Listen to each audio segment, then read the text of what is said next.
അതായത് സുധിച്ചേട്ടനെ ഇപ്പോഴും പ്രണയിച്ചുകൊണ്ടിരിക്കുന്നതാണ് എന്നല്ലേ നിങ്ങൾ പറഞ്ഞത്? സത്യമാണ്. സുധിച്ചേട്ടനോടുള്ള പ്രണയം എന്തായാലും അവസാനിപ്പിക്കാൻ കഴിയുന്നതല്ല. അതുകൊണ്ടാണല്ലോ ഇപ്പോഴും സുധിച്ചേട്ടൻ്റെ വൈഫായിട്ട് തന്നെ ഇരിക്കുന്നത്. മരണത്തിനപ്പുറം ഒരു എന്താ പറയുക, നമ്മുടെ മാനസികമായിട്ട് ഒരുപാട് അടുത്താണ് സുധിച്ചേട്ടനുമായിട്ട്. അപ്പം സുധിച്ചേട്ടൻ മരിച്ചു പോയെന്ന് മറ്റുള്ളവർ പറയുമെങ്കിലും എനിക്കിപ്പോഴും എവിടെയൊക്കെ ഉണ്ട് എന്നുള്ള, ഈ വീട്ടിൽ വന്നാൽ തന്നെ അല്ലെങ്കിൽ ഈ വീട്ടിൽ എല്ലായിടത്തും സുധിച്ചേട്ടൻ്റെ സാന്നിധ്യം ഉള്ള പോലെയാണ് എനിക്ക് ഫീൽ ചെയ്യുന്നത്. അപ്പം ചേട്ടനുള്ള പ്രണയം അല്ലെങ്കിൽ സ്നേഹം കുറയുന്നതിന് യാതൊരുവിധ കാരണവുമില്ല. മരിച്ച് മൺമറഞ്ഞു പോയെന്ന് വിശ്വസിക്കാൻ പോലും എനിക്ക് തോന്നുന്നില്ല. ഇപ്പോഴും കൂടെ ഉണ്ട് എന്നുള്ളൊരു ഫീലിങ്സാണ് എനിക്ക്. ഈ ചോദിക്കുന്നത് ഇപ്പോൾ എത്രത്തോണ്ട് എളുപ്പമാണ് റീകളക്ട് ചെയ്യാമെന്നൊന്നും എനിക്കറിയില്ല. എന്നാൽ പോലും കുറേ ഇടങ്ങളിൽ അത് കേട്ടത് കൊണ്ട് പറയുക, ശരിക്കും നിങ്ങളുടെ ലവ് സ്റ്റോറി എങ്ങനെയാണ്? ഞങ്ങളുടെ ലവ് സ്റ്റോറി, ഞങ്ങളെ സത്യം പറഞ്ഞാൽ ഒന്നിപ്പിച്ചത് മൂത്ത മോനാണ്, കിച്ചുവാണ്. കിച്ചുവാണ് അതിൻ്റെ ആള്. അപ്പം അത് ഓർക്കുകയെന്ന് വെച്ചാൽ, എനിക്ക് സുധിച്ചേട്ടനെ നേരിട്ട് പരിചയമില്ലായിരുന്നു. ഇവരുടെ ഒരു സ്ക്രിപ്റ്റ് റൈറ്റർ ഉണ്ട്, സുബീഷ് ഗിന്നസ് എന്ന് പറയുന്നത് ചേട്ടനാണ് സുധിച്ചേട്ടനെ നമ്പർ തന്നത്. ഞാനിങ്ങനെ ചോദിച്ചു, എനിക്ക് ഭയങ്കര ഇഷ്ടമായിരുന്നു സുധിച്ചേട്ടനെ. അങ്ങനെ ജഗദീഷ് ചേട്ടൻ്റെ ഫിഗർ ചെയ്യുന്ന ചേട്ടനല്ലേ സുധിച്ചേട്ടൻ, ചേട്ടൻ്റെ നമ്പർ എന്തരോ ചോദിച്ചു. അതാണ് ജഗദീഷ് ചേട്ടൻ മകനുള്ള ഫോട്ടോ ഫ്രെയിം ചെയ്ത് വെച്ചിരിക്കുന്നത്. ജഗദീഷ് ചേട്ടൻ ഇത് സ്റ്റാർ മാജിക്കിൽ ഞങ്ങളെ വിളിച്ചിട്ടുണ്ടായിരുന്നു ജഗദീഷ് ചേട്ടൻ വന്ന സമയത്ത്. കാരണം സുധിച്ചേട്ടൻ പണ്ട് തൊട്ടേ ജഗദീഷ് ചേട്ടൻ്റെ ഫിഗർ ചെയ്യുന്ന ആയിരുന്നല്ലോ. അപ്പം അന്ന് സ്റ്റാർ മാജിക്കിൽ ജഗദീഷ് ചേട്ടനായിരുന്നു ഗസ്റ്റ്. അപ്പോൾ കുഞ്ഞിനെ എടുത്തുകൊണ്ട് പാട്ട് പാടിയ ഫോട്ടോ ആണ് ഇവിടെ ഇരിക്കുന്നത്. അതൊരു സുധിച്ചേട്ടൻ്റെ ഒരു ഫാൻസുകാർ കൊടുത്തതാണ്. അപ്പം അങ്ങനെ ജഗദീഷ് ചേട്ടനെ ഇഷ്ടമുള്ളതുകൊണ്ട് ഞാനിങ്ങനെ സുധിച്ചേട്ടൻ്റെ കാര്യം ഇങ്ങനെ ചോദിച്ചു. അങ്ങനെ നമ്പർ കിട്ടി. പക്ഷെ അതൊരു പഴയ നമ്പറാണ് തന്നത്, അത് യൂസ് ചെയ്യാത്ത നമ്പറാണ്. പിന്നീടാണ് കിച്ചു പറയുന്നത് ഇത് അച്ഛൻ്റെ പഴയ കാലത്തെ നമ്പറാണ് അമ്മയത്. എനിക്കറിയില്ലല്ലോ. പിന്നെ കുറേ നാൾ കഴിഞ്ഞപ്പോൾ ഞാൻ പറഞ്ഞു ഈ നമ്പർ കോൺടാക്റ്റ് ഇല്ല, ഇതൊന്നും പറ്റുന്നില്ല, വാട്സപ്പ് ഒന്നും ഇല്ല, വേറെ മര്യാദയ്ക്ക് വേറെ നമ്പർ തരാൻ പറഞ്ഞു. അങ്ങനെ സുബീഷ് ചേട്ടൻ്റെ അടുത്ത് ഞാൻ വഴക്ക് പിടിച്ചാണ് ആ നമ്പർ മേടിച്ചത്. അങ്ങനെ സുധീഷ് ചേട്ടന് ആയിട്ട് പരിചയപ്പെട്ട് കഴിഞ്ഞപ്പോൾ കുറേ നാൾ സംസാരിച്ചു. അപ്പോൾ ഒരിഷ്ടം തോന്നി. അപ്പോൾ ഇങ്ങോട്ട് എന്നോട് ചോദിച്ചു, ഒരു ദിവസം എന്നെ മോനെ കാണാൻ വരുമോ? കാണാൻ വന്നു കഴിഞ്ഞാൽ ഞാൻ പറയട്ടെ, അമ്മയാന്ന് പറയട്ടെ, എനിക്കിഷ്ടമാണ്, ഞാൻ കാണാൻ വരാമെന്ന് പറഞ്ഞു. അവിടെ ചെന്നപ്പോൾ തന്നെ കിച്ചു പറഞ്ഞു ഇത് മതി, ഈ അമ്മേനെ മതി അച്ഛാന്ന് പറഞ്ഞ കിച്ചു.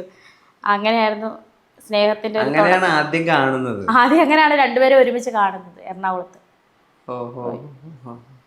ഈ സുധി എന്ന് പറയുന്ന കലാകാരൻ, അപ്പം അദ്ദേഹം സ്നേഹം പ്രകടിപ്പിക്കുന്ന ഒരു വിധം ഫ്ലോറിൽ ഉണ്ടായിരുന്ന സമയത്ത് തന്നെ, ഐ മീൻ സ്റ്റാർ മാജിക് ഉണ്ടായിരുന്ന സമയത്ത് തന്നെ ഒരുപാട് ഫേമസ് ആയിരുന്നു. ഇടയ്ക്കിടയ്ക്ക് നിങ്ങളെ വിളിക്കുന്നു, എല്ലാ ബ്രേക്കിൻ്റെ സമയത്തും നിങ്ങളെ വിളിക്കുന്നു.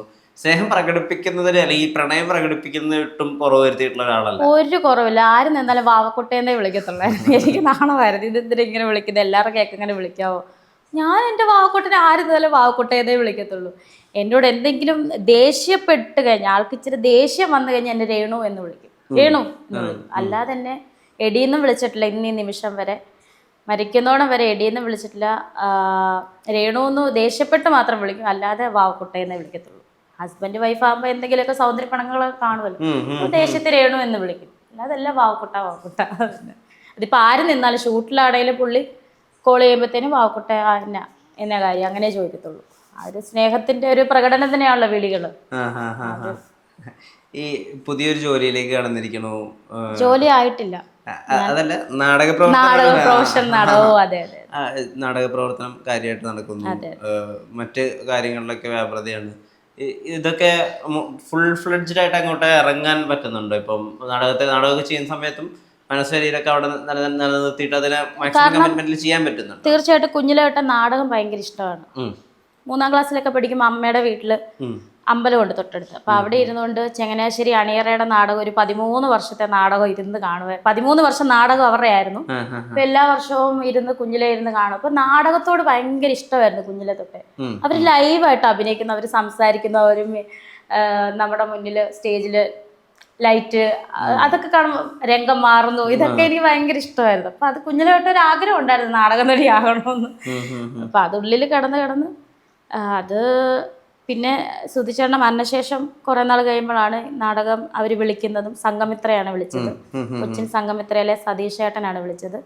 ചേട്ടൻ വിളിച്ച്, അവർക്കും അറിയത്തില്ലായിരുന്നു ഞാൻ അഭിനയിക്കുമെന്ന്, ഒന്നും അറിയത്തില്ല. കാരണം ഏതൊരു ഈ കേരളത്തിലെ ഏത് പ്രൊഫഷണൽ നാടകം എടുത്താലും അവരൊക്കെ ഫസ്റ്റ് ഒരാൾക്ക് ഇങ്ങനെ അഭിനയിക്കാൻ കൊടുക്കുക എനിക്കറിയത്തില്ല ആദ്യമായിട്ട് അഭിനയിക്കാൻ, കാരണം അതും പേരുകേട്ട സമിതിയാണല്ലോ.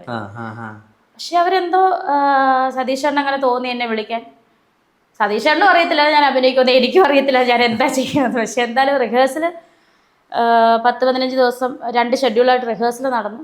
എന്തായാലും നല്ലൊരു ക്യാരക്ടർ കിട്ടി. ഇപ്പോഴും നാടകം ഓടിക്കൊണ്ടിരിക്കുന്നു വേദികളിൽ. ഇരട്ട നഗരം നാടകത്തിന്റെ പേര്. പുതിയ തലമുറയുടെ ഒരു കഥയൊക്കെയാണ് കാണിക്കുന്നത്. ഈ പുതിയ അതൊരു പ്രൊഫഷണലായിട്ട് തന്നെ എൻജോയ് ചെയ്യാൻ പറ്റുന്നുണ്ടോ? ഒരു ജോലിയായിട്ട് തന്നെയാണ്. അതുപോലെ എനിക്ക് മൈൻഡൊക്കെ ഒന്ന് ഓക്കെ ആവും. നമ്മള് നാടകത്തിന് പോകുമ്പോഴും അമ്പലത്തിലൊക്കെ പോകുമ്പോഴും അല്ലെങ്കിൽ പള്ളിയിലൊക്കെ പോകുമ്പോഴും പ്രോഗ്രാമിൽ സുധിച്ചേട്ടനോട് ഇഷ്ടമുള്ള ഒത്തിരി പേര് എന്നെ തിരിച്ചറിഞ്ഞിട്ട് ഓടി വരും.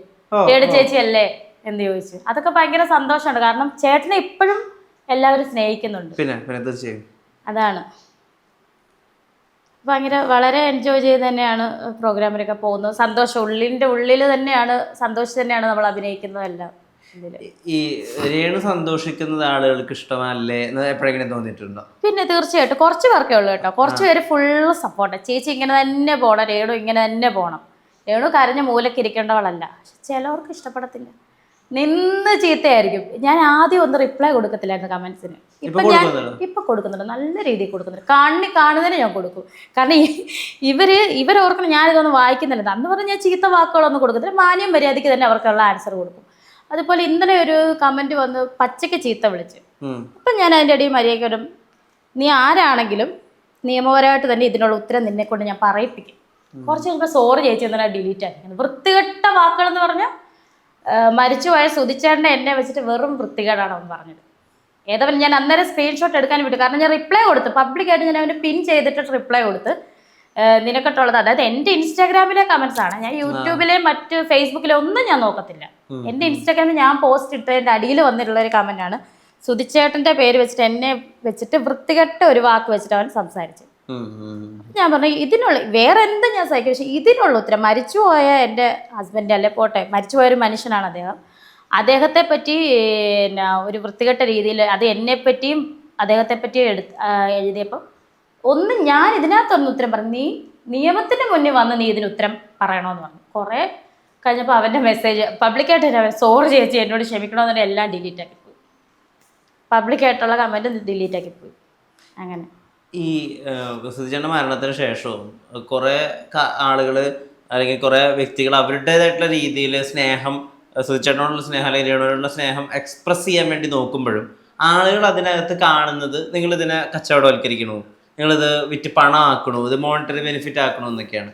നിങ്ങൾക്ക് നിങ്ങളുടേതായിട്ടുള്ള രീതിയിൽ ഇതിനെ കാണിക്കാൻ പറ്റണു, അല്ലെങ്കിൽ നിങ്ങൾ നിങ്ങളുടേതായ രീതിയിൽ എക്സ്പ്രസ് ചെയ്യണം എന്നുള്ള ആളുകൾ മനസ്സിലാക്കണില്ലല്ലോ എന്ന് തോന്നിയിട്ട് ആ സമയത്ത് ശരിക്കും വിഷമം ഫീൽ ചെയ്തിരുന്നോ?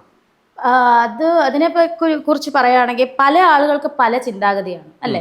ഇപ്പം നമ്മൾ ഓരോരുത്തരും ഇപ്പം ഞാൻ ചിന്തിക്കുന്ന എന്താണെന്ന് എനിക്കല്ലേ അറിയത്തുള്ളൂ.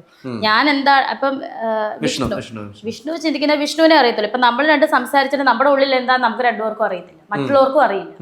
അപ്പൊ ഓരോ മനുഷ്യർക്കും ഓരോ ചിന്തകളും ഓരോ കാര്യങ്ങളുമാണ്.